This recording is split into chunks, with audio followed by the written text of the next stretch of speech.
We're back in the workshop with Shane this afternoon here at Moteck Machining and Cylinder Mowers. And Shane, I believe you're going to show us the steps that you take to take apart a rear roller. Is that what we're doing?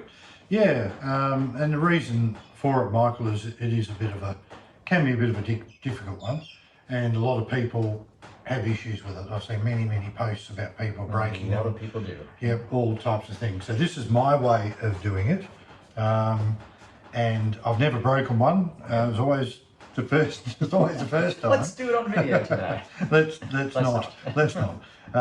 But this is the way I do it. I think you've seen a stack of rollers out there. I've pulled all those apart, apart from a couple. So you need a few basic tools really to be successful this consistently. So obviously everybody will have a spanner to undo the 2-3 bolts, which I will take out now. I cracked them earlier and took them out. And also what I've done, as you can see, is I've had some CRC soaking in there while we've been talking today. So I've sprayed CRC in there, let that soak in. Where do you spray? Just on the bolt holes? Or No. Well, you see that seam right there? Yeah. Right in there. Because you wouldn't know there's a seam there until you've taken one out of it. The first time. True, yeah. People probably get confused with that, but in where the ratchet box, that's what I call this, meets the outer part of the it sits in there like that. Yeah, it's quite a snug, or should be quite a snug fit in there.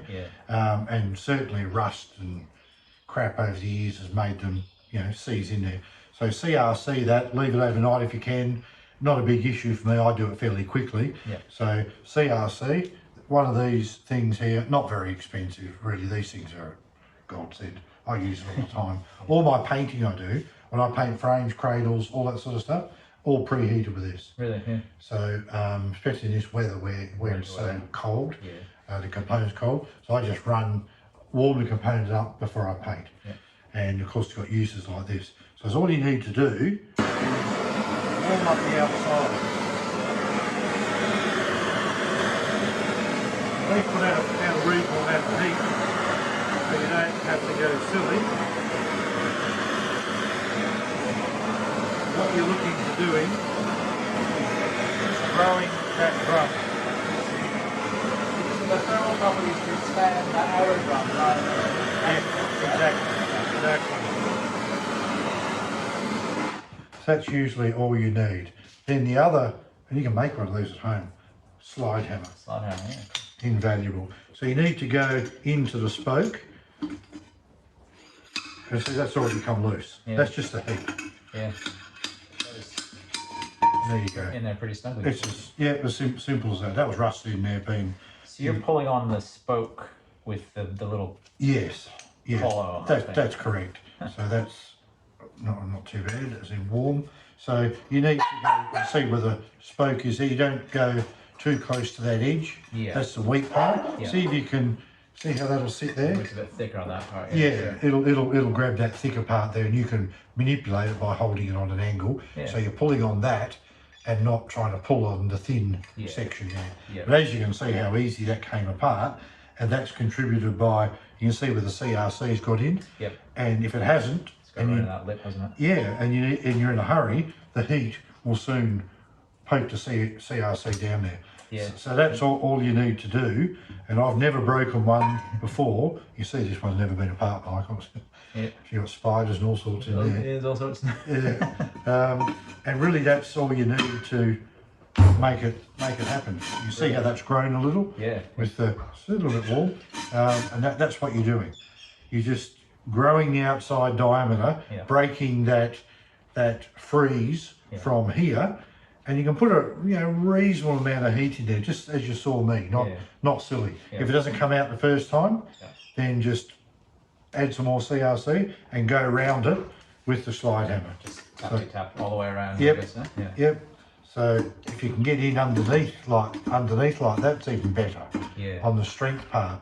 But usually, as you see, I didn't even belt it, and it's come loose, So if you haven't got a slide hammer, what I've done before is I've got a long screwdriver rested on here, bent the an L shape on the screwdriver, so it goes underneath there, lean on there and gently go around and get it out that way. Yeah. But slide hammers, you know, these things from the cheap auto shops, I mean, $20 or $30. Oh, they're really that cheap. This is a snap-on one, probably $5 million.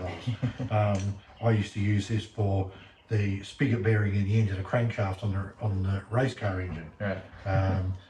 If we had to change that, and this is not a very big one, you get much bigger than this, but that supplies plenty of energy to pull that out. And you go gently, you go gently around. Like this one come free pretty quickly, which was due to the heat and the expansion. But you can go around and just gently tap, tap, tap, and I've never broken one. Yeah, great. And I know guys have a difficulty, have difficulty in doing them. That's my method. Others will have other methods. I know people have poked something that way. That's what I've had a lot of bashed them success out. with, but it's the same principle. Just I use a wooden dowel, so it's take some of the shock of the hammer blow, I guess. But it's the same thing. Getting it up around the middle section where it's stronger to knock it up and work it slowly with a lot of oil. I haven't used heat either, but that makes it a lot easier. CNC and the burner. A little bit of heat, you'll be surprised, that's fairly thin, you'll be surprised how quickly that'll grow away from the ratchet. It's so that was quite tight in here before. When we brought it in, we were grabbing hold of it. And, I thought it was going to be it's starting to tighten up a little bit now as the heat's going out of it. That's how you get the ratchet box out of a rear roller. Very nice. If you break it after doing that, well, it was probably always going to break. Yeah, that's a fair point too. So. Cool, thanks Shane, that's awesome. No worries, thank you. Awesome little tip, thank you very much. Thank you. Thanks guys, don't forget to hit like if you enjoyed the video, feel free to subscribe if you're not already subscribed, and we'll catch you for the next one guys. Shane from MMCM, moteck.com.au, Michael, love Larn. Thanks guys, see you later. Thanks guys, see you next time.